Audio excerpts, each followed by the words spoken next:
In front of me is Samsung Galaxy Tab Active 5, and today I would like to show you how you can add emergency numbers. Begin by opening Settings and scrolling down to access Safety and Emergency. Then tap on Emergency Contacts and select Add Emergency Contact.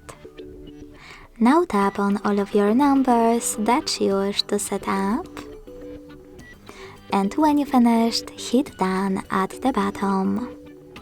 As you can see, all of mine were successfully added.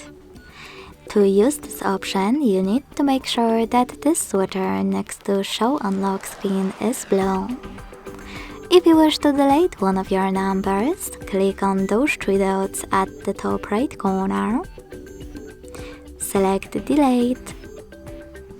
Click on the chosen contact that you wish to remove and confirm your choice by clicking on Remove at the bottom. Thanks so much for watching. If you enjoyed this video, don't forget to leave a like, comment and subscribe. Bye!